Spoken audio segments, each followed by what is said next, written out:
pemahaman kita terhadap agama itu bisa termasuk duniawi. Kita masih ingat cerita begitu ya, bagaimana seorang sopir, seorang imam masjid di London, masih ingat gak cerita itu, pernah saya ceritakan, memberikan contoh ya, bagaimana pemahaman keagamaan kita itu bisa termasuk hal yang duniawi. Dia dari rumahnya sampai ke masjidnya itu naik bus gitu ya, dan bis itu kan tidak ada kondekturnya, lalu kemudian beliau bayar ke sopir itu ya. Nah, sopir memberikan kembalian. Setelah dia ngambil duduk kursi, dia lihat kembaliannya itu lebih 5 sen. Berkecamuk di dalam pikiran sang imam masjid itu, dikembalikan apa enggak ya ini kelebihannya. Dia berpikir itu, masa 5 sen saja, apalagi sopirnya kafir, nggak perlu saya kembalikan, bisa saya masukkan ke kotak amal di masjid gitu ya.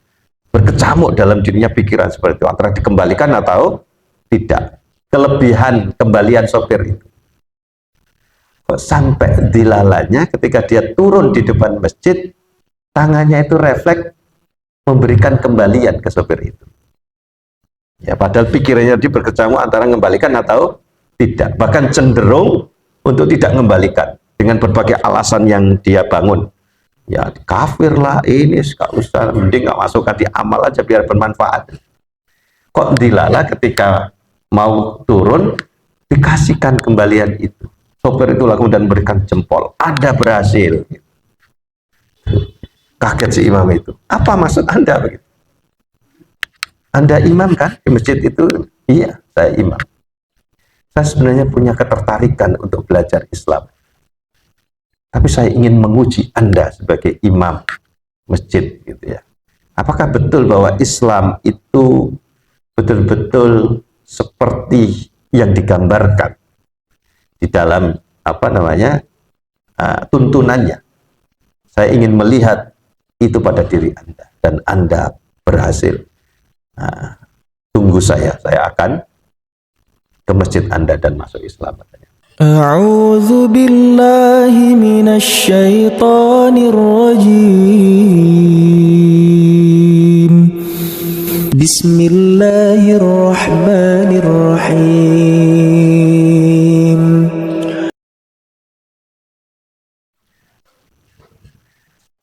Bismillahirrahmanirrahim. Assalamualaikum warahmatullahi wabarakatuh.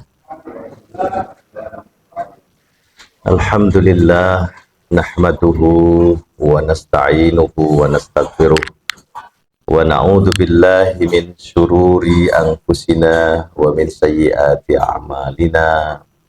May yahdihillahu fala mudhillalah wa may yudlilhu falan tajida lahu waliyyan mursyida. Asyhadu an la ilaha illallah wa asyhadu anna Muhammadan abduhu wa rasuluhu la nabiyya ba'dah. Allahumma salli ala Muhammad wa ala ali Muhammad.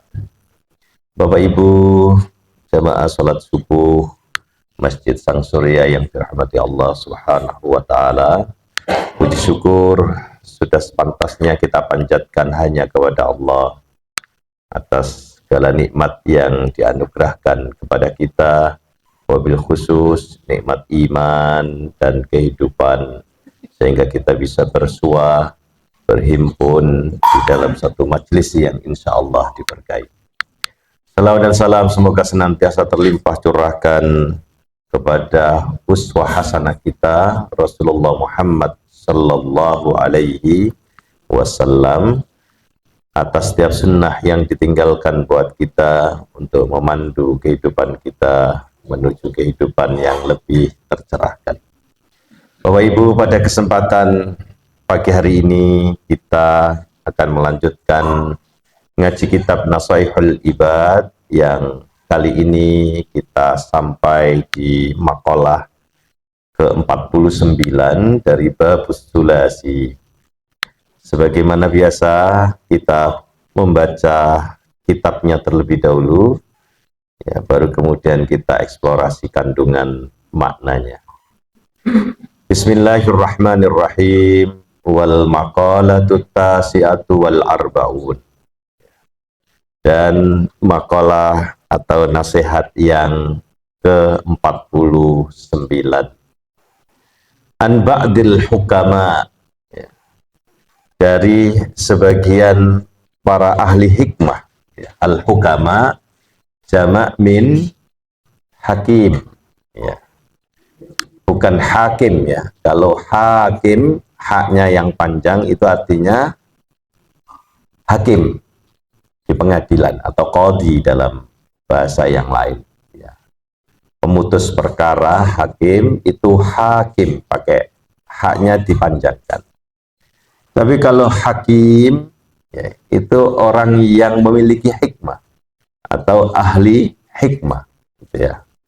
Atau mungkin orang sekarang menyebutnya sebagai ahli tasawuf, para penggiat, ya, yang memperdalam ilmu hikmah, gitu ya, sehingga yang keluar dari lisan mereka adalah, ya, tuturan-tuturan atau makalah, ya, kearifan, ya, yang membimbing kita, ya, menuju Allah Subhanahu wa ta'ala. Jamaknya hukama, gitu ya. Dari sebagian ahli hikmah radhiyallahu anhu, ya, mereka berkata, man arafallaha lam yakun lahu ma'allahi lam yakun lahu ma'al khalqi ladzatan, ya.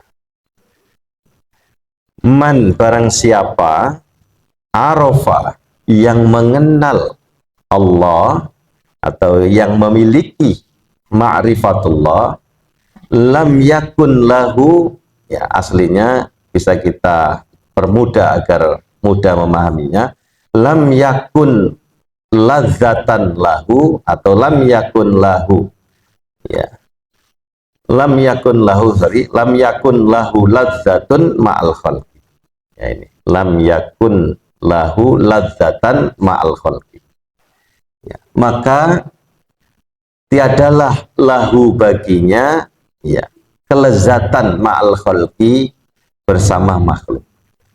Nah, ini biasanya gitu.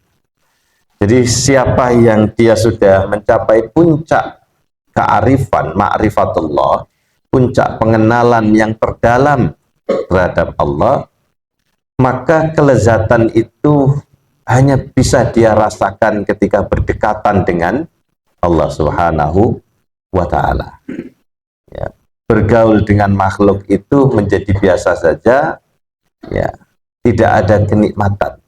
Karena kenikmatan yang sesungguhnya yang dia rasakan adalah ketika bisa berdekatan dengan Allah Subhanahu wa ta'ala.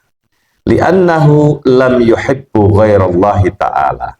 Karena dia lam yuhib, tidak mencintai, ghairallahi, kecuali Allah Ta'ala. Nah, ini. Wa man arafad dunya, dan siapa yang mengenali hakikat dunia, bi annaha faniyatun, ya, bahwa sesungguhnya hakikat dunia itu fania. Fania artinya apa? Fania, bakal sirna, bakal berakhir, sementara, tidak kekal, begitu ya. Maka lam yakun lahu fiha raghbatan, maka lam yakun, tiadalah lahu baginya, fiha, di dalam cintanya terhadap dunia. Ha, di sini ad-dunya raghbah, ya, keberminatan, kecintaan. Jadi kalau orang sudah mengenali hakikat dunia ini yang sesungguhnya, maka tiada mungkin baginya ada keberminatan, kecintaan, keinginan terhadap dunia itu.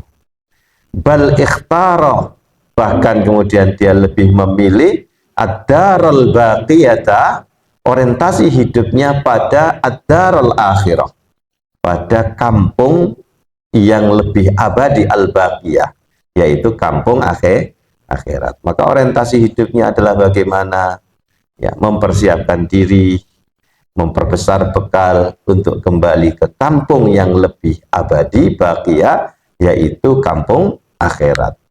Wa amila laha, dan dia kemudian lebih memilih untuk banyak beramal, ya, untuk bekal laha kembali kepada kampung akhirat itu.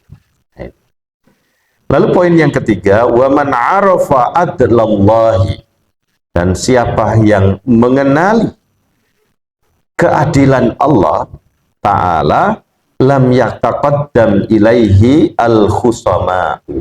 Ya, lam yataqaddam itu artinya, ya, tidak ada yang maju ilaihi kepadanya al-khusama, ya, orang-orang yang memusuhi dirinya. Artinya para musuh, orang berselisih, orang mau ngajak tengkar dengan dia, ya, menjadi enggan.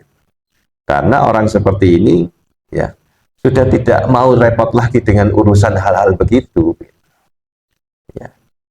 Jadi kalau diajak berperkara begitu, ya, bukan karena keadilan di Indonesia itu tumpul ke bawah, tajam ke bawah, tumpul ke atas, nggak begitu. Ya, kan sering kita mendengar, ya, hilang kambing, ya, melapor justru kehilangan sapi, gitu. Nggak begitu. Tapi karena orang ini sudah, ya, tidak ada apa, ya, pentingnya untuk berurusan berselisih dengan orang, gitu. Ya, kalau dia didolimi, disakiti dan sebagainya, ya wes pepek, karena sudah tidak ada urusan dengan dunia ini. Sehingga orang mau berselisih dengannya itu ya enggan juga. Nah ini, lam yataqaddam ilaihi al-khusoma. Al-khusoma itu artinya musuh, orang yang bertengkar, berselisih. Ay lam yakbilu alaihi, atau mereka para al-khusoma ini tidak mau menghadapinya. Li'annahu qad tarakal khusumata, karena orang seperti ini yang mengenal Allah, keadilan Allah ini, qad tarakal khusumah, telah meninggalkan segala bentuk perselisihan, pertengkaran. Kalau bahasa Jawanya perpaduan, gitu ya. Bukan perpaduan, ini padu-padu, bertengkar, gitu ya. Nggak suka padu, sudah meninggalkan hal begitu. Ya. Ya. Karena tidak melihat ada pentingnya, ya sudah, diserahkan kepada Allah, nanti keadilan akan ditegakkan oleh Allah. Nah ini. Kita kira-kira sudah sampai pada makom ini enggak ya? Sepertinya tidak, ya. Ya. Baru perkara sedikit saja kita nggak mau rugi dikejar sampai liang kubur begitu ya. Jadi orang seperti ini tanah itu serabut wis pepek. Nanti urusannya dengan Allah. Nah itu. So ini hanya titipan oleh Allah kepadaku, daripada bertengkar pepek. Saya serahkan kepada Allah. Kalau orang sudah mengenali keadilan Allah, maka terkait dengan urusan dunia seperti ini, ya, dia nyantai aja, tidak lagi mau bertengkar. Gitu. Nah ini, li'annahu qad tarakal khusumata, karena dia sudah dalam mahkom meninggalkan segala pertikaian, pertengkaran yang terkait urusan dunia. Kama qala Al-Hasan rahimahullah, sebagaimana Imam Hasan Al-Basri rahimahullah pernah berkata, man arafallaha, barang siapa yang mengenali Allah, memiliki ma'rifatullah, ahabbahu, maka dia akan mencintai Allah. Wa man arafat dunya karihaha, dan barang siapa yang mengenali hakikat dunia ini, maka dia pasti akan membencinya. Nah ini ya. Wa qala Syafi'i radhiyallahu anhu, dan pernah berkata Imam Asy-Syafi'i radhiyallahu anhu, fama hiya illa jifah mustahilah, dan tiadalah hiya dunia itu illa kecuali jifah, bangkai, ya, mustahilah, ya, yang terus berubah. Ya, orang ketika pertama meninggal menjadi mayit, itu lama-lama kan mayitnya akan berubah, membusuk, lalu kemudian ya apa, muncul ada binatang-binatang pemakan bangkai itu ya, setnya dan lain sebagainya. Ya, Dan itulah kira-kira gambaran dunia. Ya, walaupun dipupuri begitu ya, tapi hakikatnya dia adalah bangkai, kata Imam Asy-Syafi'i.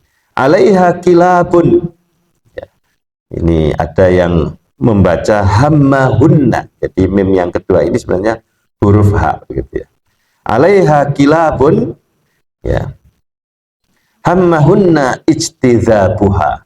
Ya. Di atasnya itu ada kilab. Kilab itu jamak min kalb. Kalb itu artinya anjing. Ya, bahasa Jawanya kire, asu gitu ya. Ya. Ya. Ada yang membaca hammahunna, ada yang membaca himmahunna. Ya. Hammahunna ijtidzabuha. Yang tujuan utamanya adalah ijtidzabuha, berebut terhadap bangkai yang terus berubah membusuk itu. Gitu ya. Jadi dunia itu diibaratkan oleh Imam Asy-Syafi'i seperti bangkai yang busuk, yang begitu itu yang diperebutkan oleh anjing-anjing pemakan bangkai. Ada serigala atau yang kecil tapi sangat rakus dan biasanya berjamaah itu ketika ini hina gitu ya, hina ya, haina gitu. Nah, itu. Fa'in tajtanibha, jika sekiranya engkau menjauhinya, menjauhi dunia itu, kata Imam Syafi'i, kunta saliman li ahliha, maka engkau akan menjadi selamat, tentrem, damai, ya, li ahliha, ya. Menjadi apa? Hidup di dunia itu menjadi selamat, tentram, gitu ya. Karena tidak ikut memperebutkan, tidak ada khawatiran, ketakutan terkait dengan dunia itu. Kalau kita bisa ya meninggalkannya, menjauhinya. Wa in tajtazib ha, dan jika sekiranya engkau ya tertarik kepadanya, ya ikut memperebutkan dunia itu, bangkai itu, naza'atka kilabuha, maka engkau akan bersaing, berebut dengan anjing-anjing asu-asu dunia tersebut. Gitu. Kira-kira begitu. Nah ini. Jadi ini gambaran Imam Syafi'i terkait dengan hakikat dunia. Maka siapa yang mengenali hakikat dunia, pasti dia akan kehilangan rasa cintanya, minatnya terhadap dunia. Segala permusuhan terkait dengan dunia, dia abaikan, dia tinggalkan, nggak ada pentingnya. Nah, kira-kira ada nggak orang yang sudah sampai makom seperti ini? Banyak ya. Ya dunia ini ya tiga sak wong ya biasa wae guyu tok SPPN karepmu. Ya. Daripada bertengkar dengan saudara sama muslim, wes saya serahkan kepada Allah. Ya, karena dia sangat mengenali Allah beserta keadilannya. Nah, ini sebenarnya untuk menggambarkan apakah hati kita itu masih terikat dengan dunia. Nah, kalau kita masih mengejarnya sampai liang kubur, gak rela pokoknya. Sampai matinya, aku gak merelakan. Itu berarti hati kita masih memiliki keterikatan dengan dunia. Nah, Bapak Ibu yang dirahmati Allah Subhanahu wa taala, ya, itu nasihat yang ke-49 diambil dari perkataan para ahli hikmah, man arafallaha lam yakun lahu ma'al khalqi ladzatan. Siapa yang mengenal Allah memiliki tingkat puncak spiritualitas yaitu ma'rifatullah, niscaya ia tidak merasakan lezatnya bergaul dengan makhluknya. Ya. Wa man arafad dunya lam yakun lahu fiha ruhbah. Dan siapa yang memahami hakikat dunia, niscaya ia tidak memiliki rasa cinta, ketertarikan kepada dunia itu. Wa man arafa adlallahi ta'ala lam yataqaddam ilaihi al-khusama. Dan siapa yang memahami hakikat keadilan Allah Ta'ala, niscaya ia tidak pernah terlibat, tidak akan mau terlibat di dalam persengketaan, ya, yang diibaratkan di sini sampai para musuh-musuhnya, orang-orang yang berselisih dengannya itu tidak mau menghadapnya, ya, sungkan atau apa begitu ya. Nah, Bapak Ibu yang dirahmati Allah Subhanahu wa taala, mari coba kita eksplorasi apa sih sebenarnya kandungan makna poin per poin dari makalah ini. Yang pertama, man arafallaha lam yakun lahu ma'al khalqi laddah. Siapa yang memiliki ma'rifatullah, memiliki tingkat pengenalan tentang Allah yang begitu mendalam, maka hatinya sudah kehilangan kelezatan ketika ia bergaul dengan makhluknya. Ya, tidak merasakan lezatnya pergaulan dengan makhluk Allah, gitu ya. Karena ia tidak mencintai, kata Imam Nawawi, kecuali Allah. Li'annahu lam yuhibbu illallah, kecuali Allah Subhanahu wa ta'ala. Nah, orang seperti ini orientasinya hanya ya, ingin mendekat kepada Allah. Ya, diajak ke sana kemari, kalau itu memang nggak penting, ya, dia tidak merasakan adanya kelezatan dengan grubiak krono, grubiak rene, begitu ya. Nah, itu. Karena tingkat kenikmatannya hanya ketika berdekatan dengan Allah Subhanahu wa ta'ala. Maka ia memilih bergaul dengan manusia, itu adalah pergaulan-pergaulan yang bisa mendekatkan dirinya kepada Allah. Bersosial ia pilih pergaulan yang betul-betul itu ya, memiliki manfaat ya, untuk memperbesar ketaatannya kepada Allah. Maka orang seperti ini bagaimana mungkin diajak untuk bermaksiat secara berjamaah, gitu ya. Sampai bergaul pun ya, dia memilih apakah pergaulan ini, musahabah ini ya, betul-betul bisa menguatkan tingkat ketaatannya kepada Allah atau tidak. Nah, itu. Alih-alih kemudian diajak ke diskotik, ngafe yang nggak jelas juntrungannya, gitu ya. Kecuali kalau ke kafe ya, untuk ngaji begitu. Nah, mungkin lain lagi ceritanya. Sekarang kan lagi model begitu ya. Ya, ngaji di mana? Di kafe ini begitu. Ya, karena kafe tidak seperti bayangan kita dulu ya. Nah, baru dia mau. Nah, ini. Diajak kumpul-kumpul, apa ini? Ya, ya, untuk memikirkan bagaimana kemakmuran RT kita, baru datang. Ya. Tapi kalau kumpul-kumpul sekedar kongko-kongko, lagi ngerasani tonggoni satu persatu, gitu. Ya, tentu dia tidak betah di situ, gitu ya. Cepat-cepat dia pamitan untuk meninggalkannya, gitu ya. Iki lama kelamaan kok obrolan ini kok wis nang dindi, gitu ya. Nah, dan lain sebagainya. Jadi dia tidak merasakan adanya kelezatan bergaul dengan makhluk kecuali pergaulan yang itu betul-betul dilandasi karena cinta kepada Allah. Ya, pergaulan yang betul-betul memiliki nilai baik, kemanfaatan untuk meningkatkan kecintaannya, ketaatannya kepada Allah Subhanahu wa ta'ala. Nah, apa sih sebenarnya ma'rifatullah itu, Bapak Ibu? Ini pernah kita bahas tuh ya. Kalau dalam dunia tasawuf itu kan ada makom tingkatan itu ya. Ada syariat, lalu thariqat, ya, lalu ma'rifat gitu, atau hakikat gitu ya. Pernah kita bahas. Kita ini kebanyakan mungkin ya, kalau dalam kacamata tasawuf masih pada makom syariat gitu ya. Nah, ma'rifatullah itu berarti mengenal Allah secara dalam, ya, mendalam, ya, melampaui sekedar keyakinan atau pemahaman rasional kita semata. Tapi betul-betul ada perasaan kedekatan, gitu ya. Tidak sekedar kita meyakini bahwa itu Allah itu ada, tidak. Tetapi sampai kemudian hati kita merasakan bagaimana Allah itu selalu bersama kita. Ma'iyatullah. Tadi malam kita ngaji Nasaihul Ibad pada nasihat yang ke 17 atau 18 ya. Ya, terkait ya dengan ini. Ya.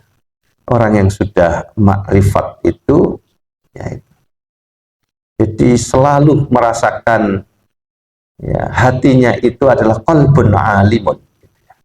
hati yang selalu berkesadaran bahwa Allah itu bersamanya dimanapun dia berada. Ya, alimun bi annallaha ma'ahu ay fi ayyi mautiin kana. Ini terkait dengan ciri manusia yang paling bahagia. Itu ada 3 di makalah itu ya, masih ingat dulu Ibu kita kaji ya. Yang pertama adalah lahu, ya, lahu, ya, qalbun alimun. Ya. Dia memiliki hati yang selalu menyadari bahwa Allah bersamanya dimanapun dia berada. Ya, maka kemudian tidak ada lagi rasa khawatir, rasa takut.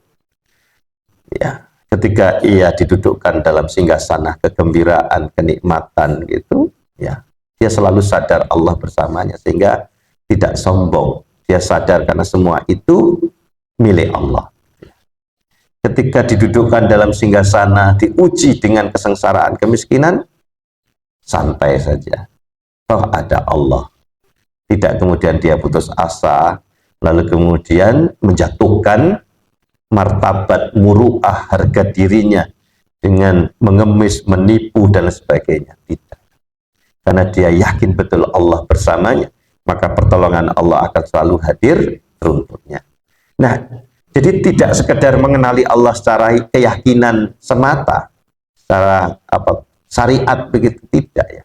Tapi betul-betul sudah memiliki dzauq, ya, rasa, sense bahwa Allah itu bersama dimanapun aku berada. Maka tidak ada khawatir di tempat terang maupun di tempat gelap, tidak ada rasa takut. Di kesepian atau keramaian tidak ada rasa khawatir.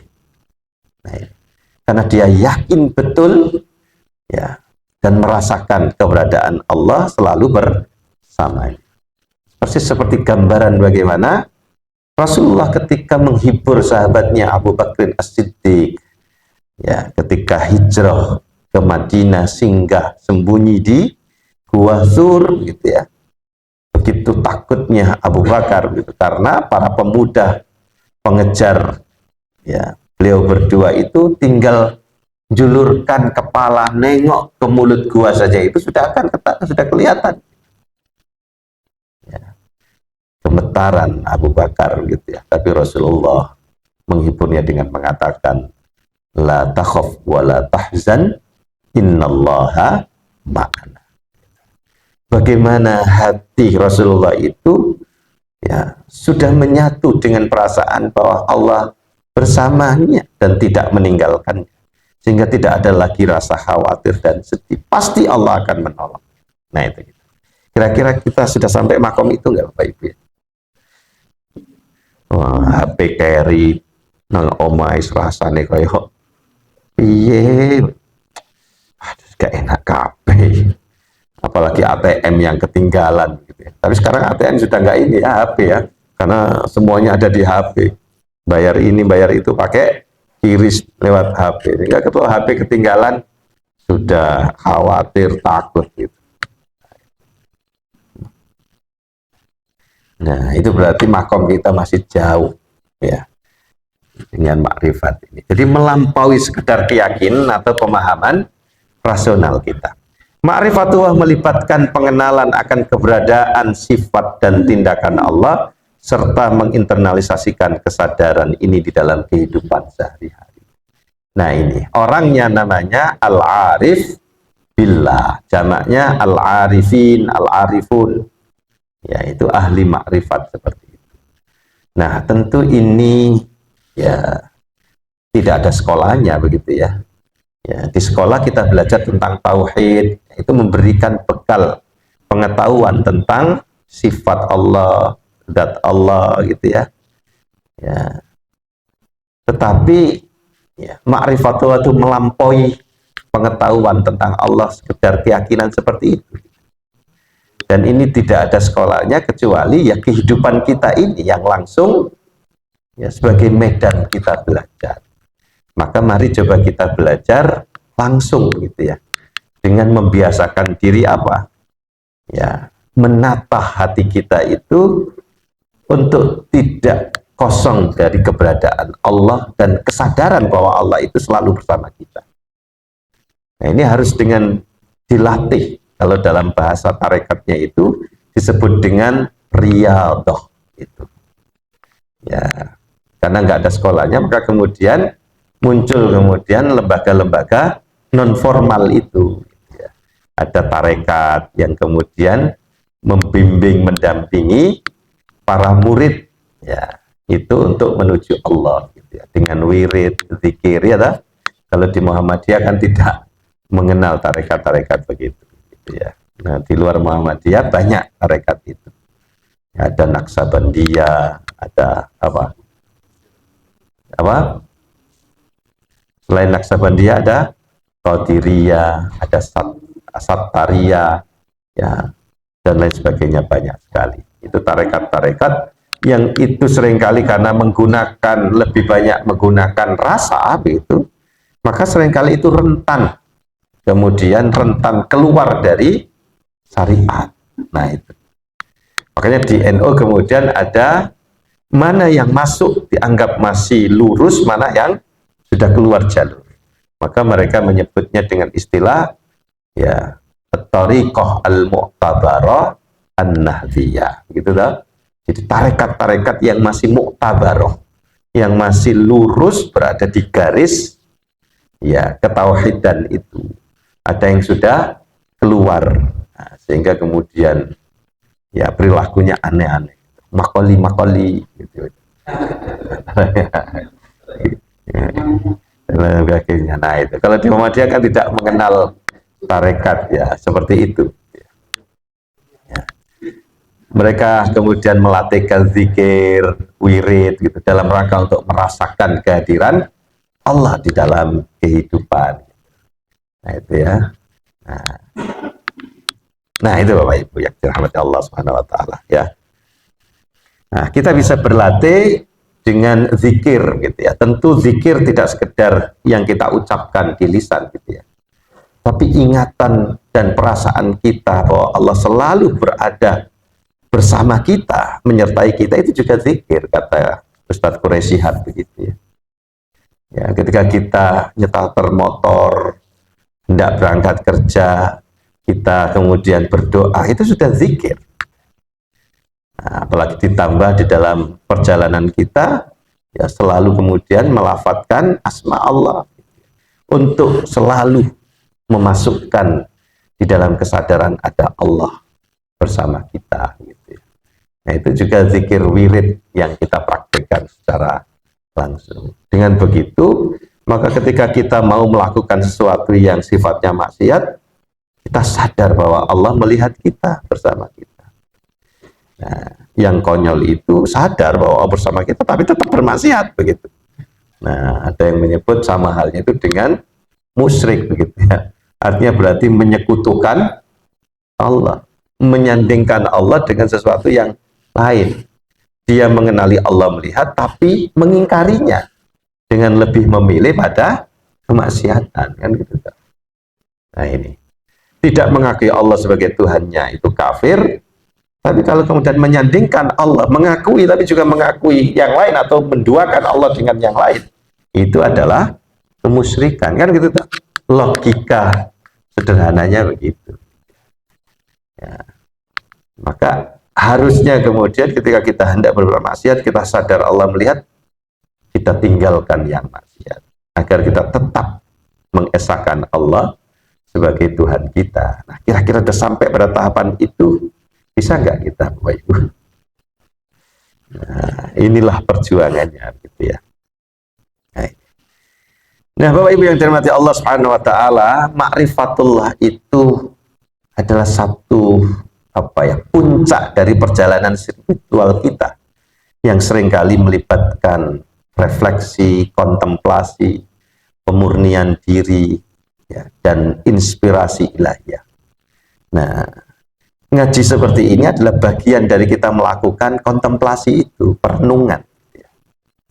Ya. Ya, kalau Ustadz yang lain mungkin topiknya apa? Fikih, begitu ya. Nah, sengaja saya memilih topik ini agar kita melakukan proses kontemplasi, gitu ya. Ya. Nah, hal ini dipandang sebagai anugerah dari Allah. Jadi ma'rifatullah itu ada yang menyebut sebagai anugerah. Ya, tentu itu diberikan oleh Allah kepada orang-orang yang memang memiliki kesadaran untuk mendekat dan berusaha ya mendekat kepadanya, ya, yang tidak dapat dicapai hanya dengan akal rasio kita, melainkan melibatkan hati dan praktik spiritual tadi. Nah, ini coba saya ramu dari berbagai artikel ya melalui AI yang membantu itu, konsensus ya apps itu ya, juga menggunakan Scopus AI.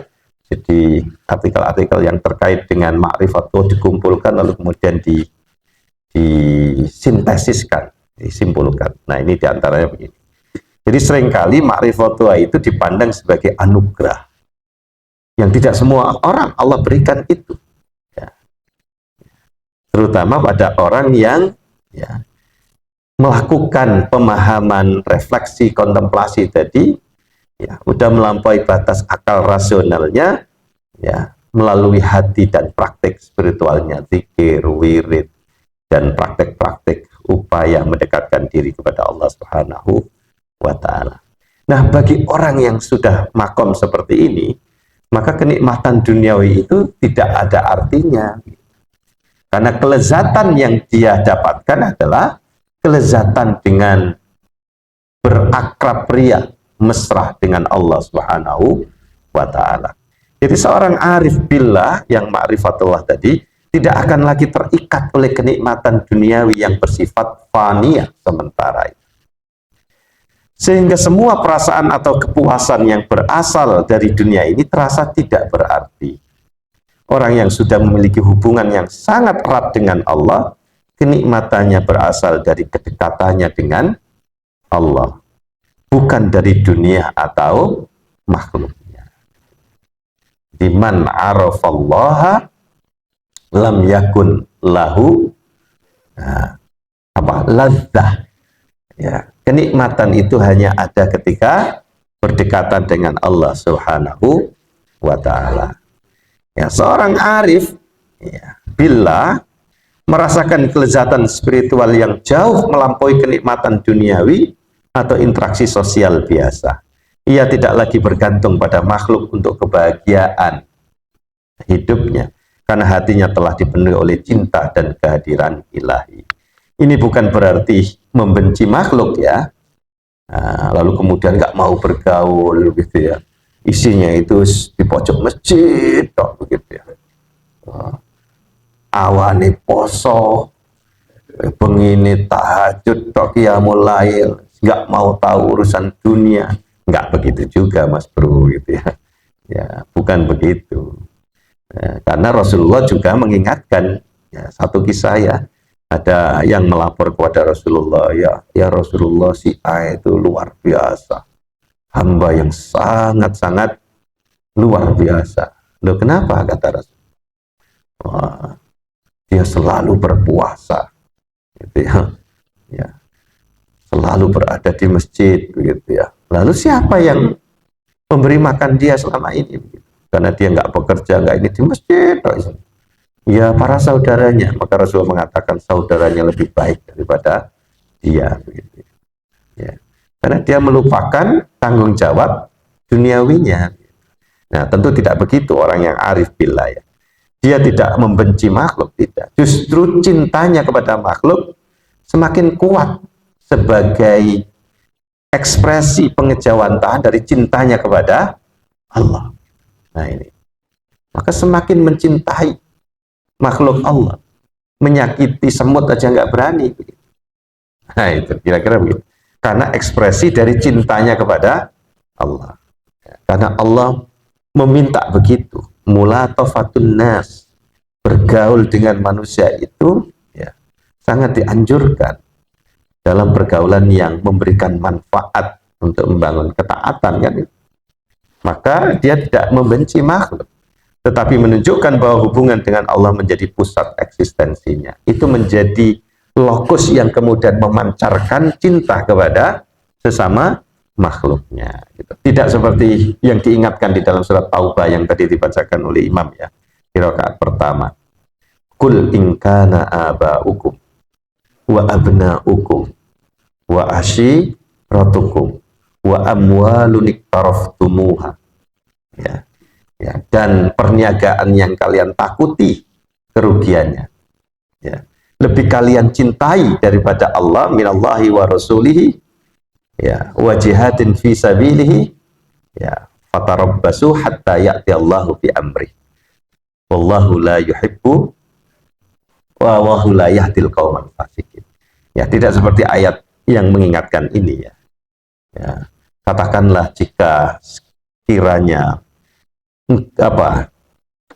bapak-bapakmu, anak-anakmu, ya, kaum kerabatmu, dan harta benda yang kalian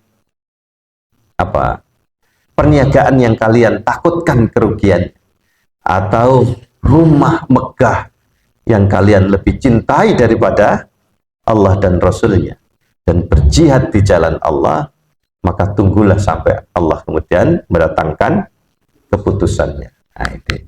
Dan Allah tidak memberikan petunjuk bagi orang-orang yang fasik. Nah, ini. Jadi cinta, ya, itu hanya kepada Allah Subhanahu wa Ta'ala dan Rasulnya.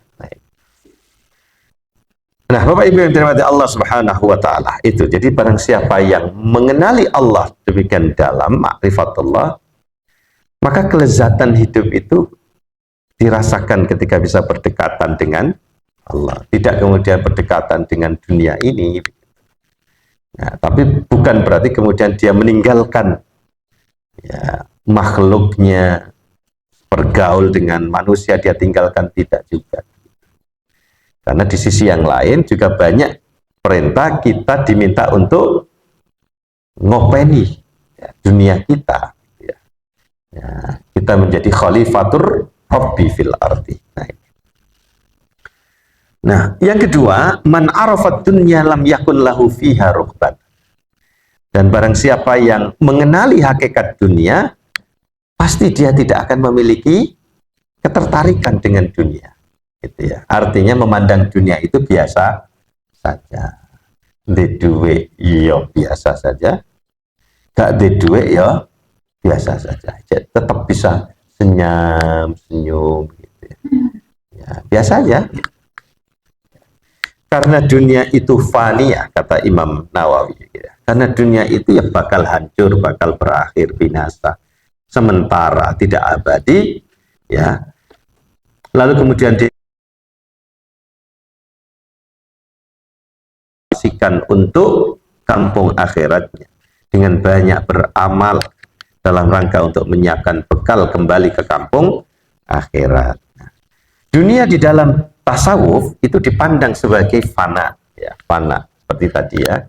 Jadi bakal hancur, nggak ada kekal-kekalnya, ya. Sementara akhirat adalah baqa, kekal, abadi. Walal akhiratu khairul laka minal ula. Sehingga dia lebih memilih akhirat itu daripada dunia. Seorang arif billah yang telah mengenal hakikat dunia akan melihatnya sebagai sarana, bukan sebagai tujuan. Bahwa kita hidup di dunia ini beserta gemerlapnya isinya itu hanya sebagai alat sarana kendaraan kita untuk menuju kampung akhirat kita. Imam Al-Ghazali mengibaratkan seperti apa?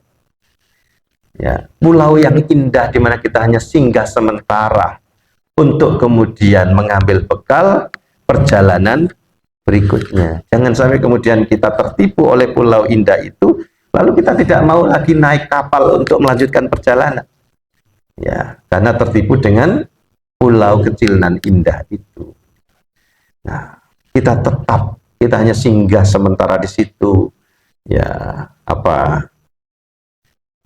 untuk kemudian mengambil bekal berikutnya untuk perjalanan yang ke pulau idaman yang sesungguhnya, yaitu akhirat kita. Itu tujuannya begitu. Ia tidak tertarik pada gemerlap dunia karena telah memahami bahwa semua itu akan sirna. Tidak ada yang dibawa mati, kan, gitu ya. Apa pernah Anda melihat ada mayat gembol emas intan permatanya gitu, gemi gitu ya, nggak mau dilepas gitu? Kayaknya nggak ada gitu. Nggak ada ceritanya begitu ya. Kira-kira orang ketika nazak lalu kemudian meninggal itu gini atau gini tangannya?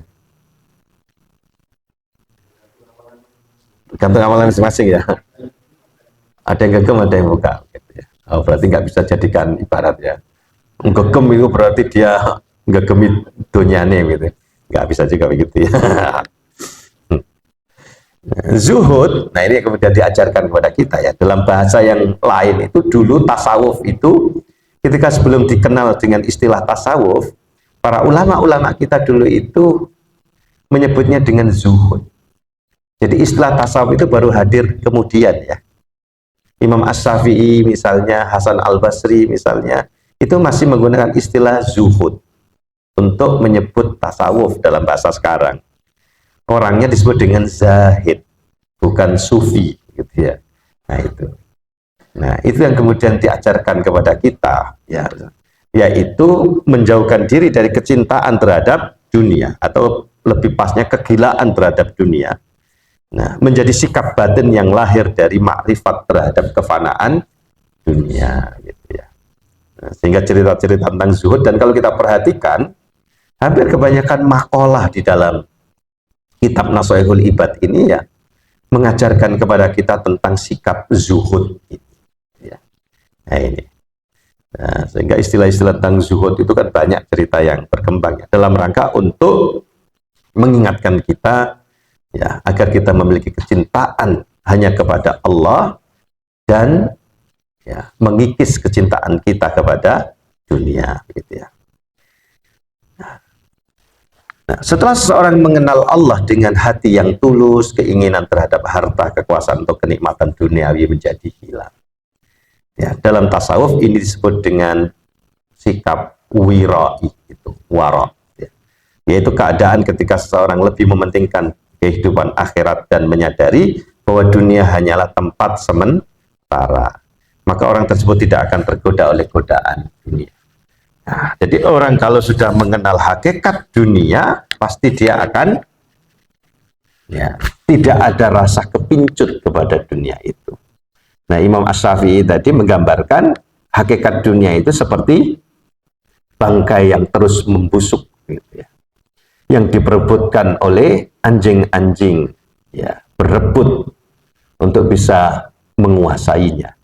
Maka ketika kita menjauhinya ya, maka kita akan menjadi orang yang hatinya tentram, damai, karena tidak ikut saling sikat-sikut memperebutkan barang yang rusak itu, bangkai itu. Tetapi kalau kita tertarik dengannya, ya maka kita akan sibuk, ya nazaat kakilabuha, sibuk bersaing, bertengkar, ya bersama dengan apa anjing-anjing dunia itu. Nah, seakan-akan Imam Syafi'i mengatakan mereka yang berebut dunia itu adalah kira-kira kan begitu ya. Masa memperebutkan bangkai gitu ya bersama ya, yang merebutkan bangkai ya makhluk itu kan begitu toh. Tak pantas manusia saling merebutkan itu. Nah, kira-kira begitu bahasa kasarnya kalau kita memahami ya makolanya Imam Asy-Syafi'i tadi. Yang ketiga, man arafa adlallahi lam yataqaddam ilaihil khusama. Ya, ilaihi al-khusama. Siapa yang mengenali keadilan Allah, niscaya dia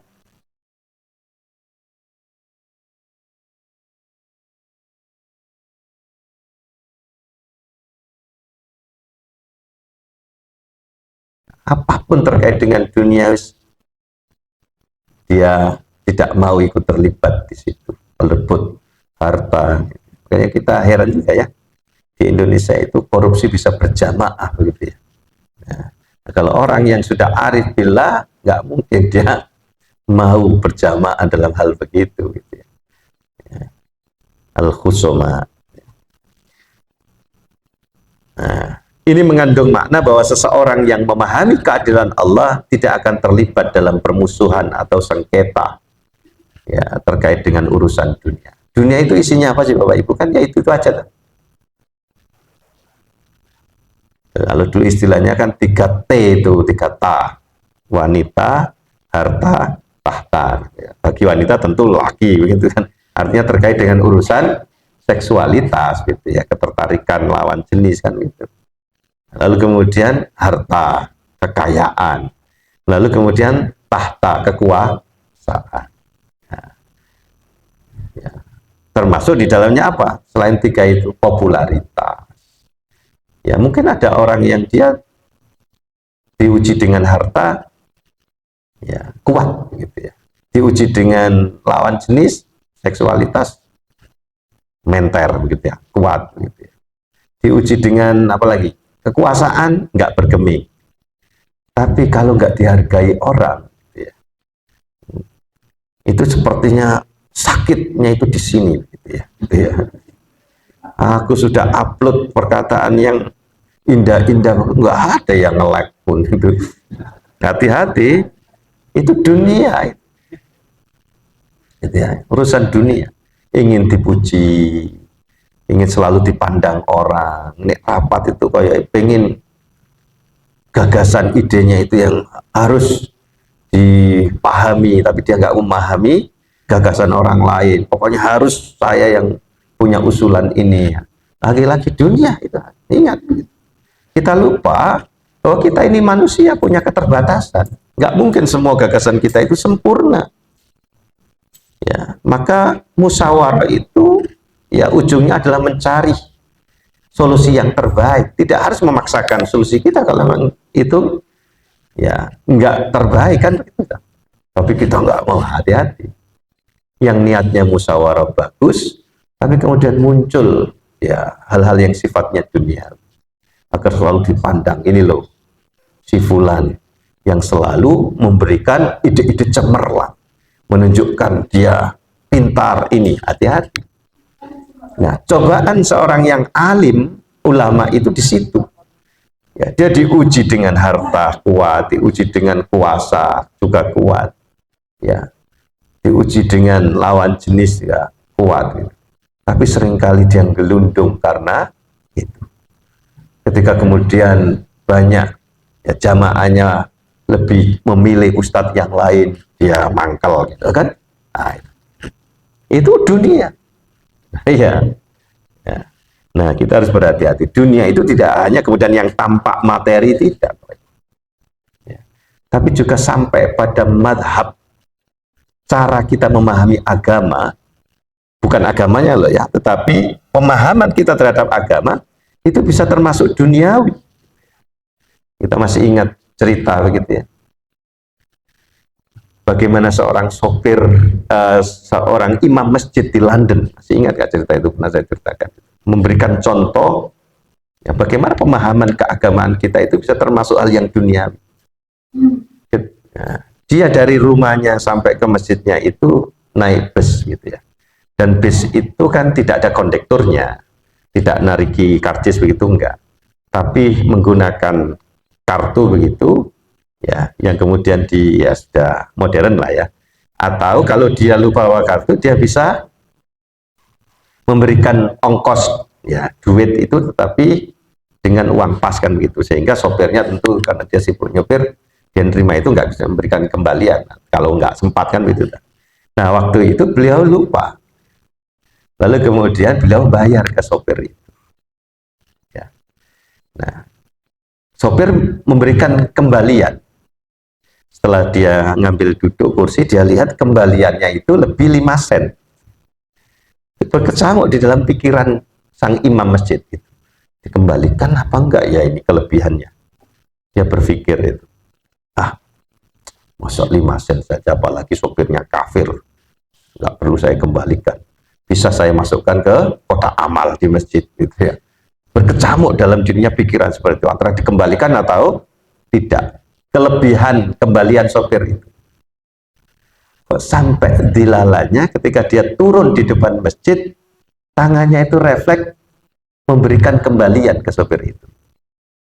Ya, padahal pikirannya dia berkecamuk antara mengembalikan atau tidak. Bahkan cenderung untuk tidak mengembalikan dengan berbagai alasan yang dia bangun. Ya, kafir lah, ini gak usah, mending gak masukkan di amal aja biar bermanfaat. Kok dilala ketika mau turun, dikasihkan kembalian itu. Sopir itu langsung dan berikan jempol, ada berhasil. Kaget si imam itu. Apa maksud Anda begitu? Anda imam kan di masjid itu? Iya, saya imam. Saya sebenarnya punya ketertarikan untuk belajar Islam. Tapi saya ingin menguji Anda sebagai imam masjid gitu ya. Apakah betul bahwa Islam itu betul-betul seperti yang digambarkan di dalam tuntunannya?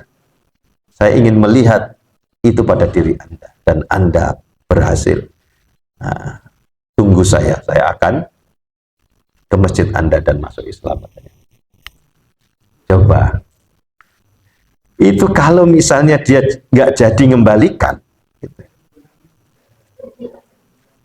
Itu kan berarti urusan duniawi yang kemudian menghalangi hidayah Allah masuk ke dalam hati sopir itu.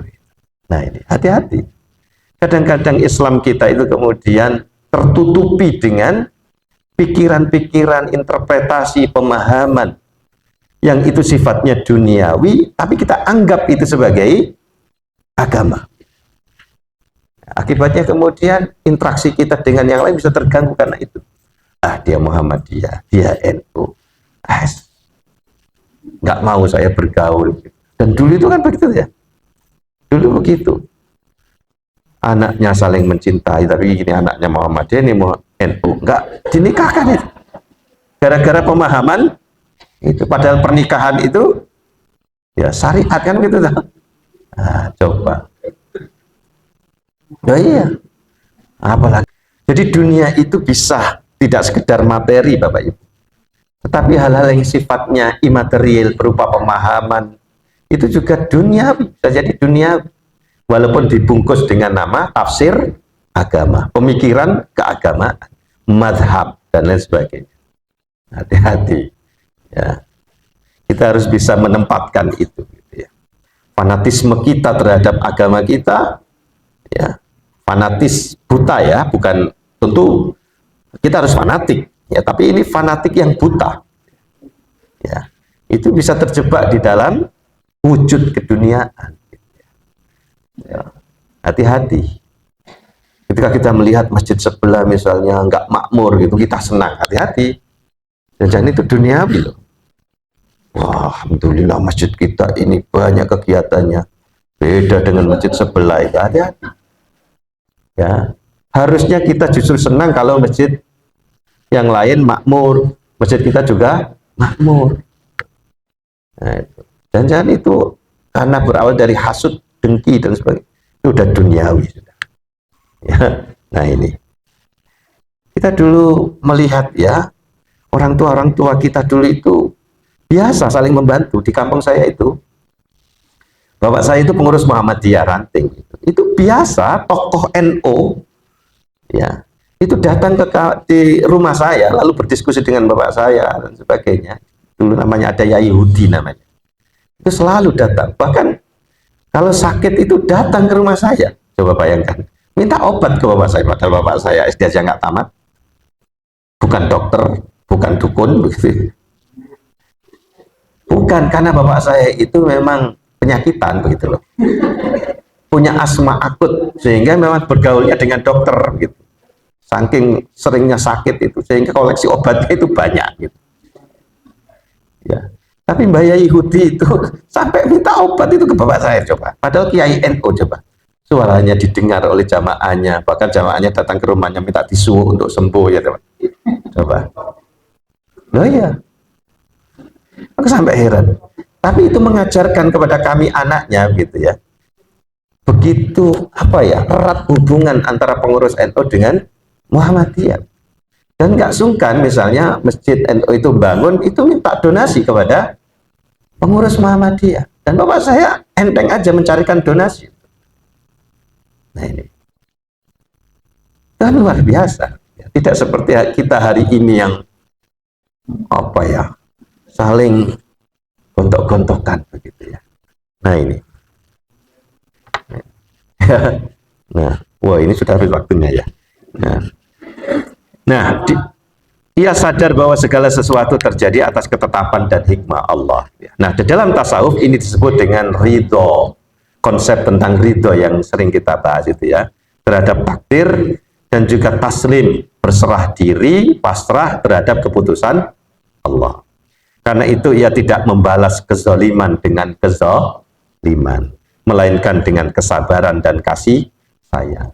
Maka orang yang sudah mengenal keadilan Allah, maka ia cenderung kemudian membalas kezaliman itu dengan kebaikan.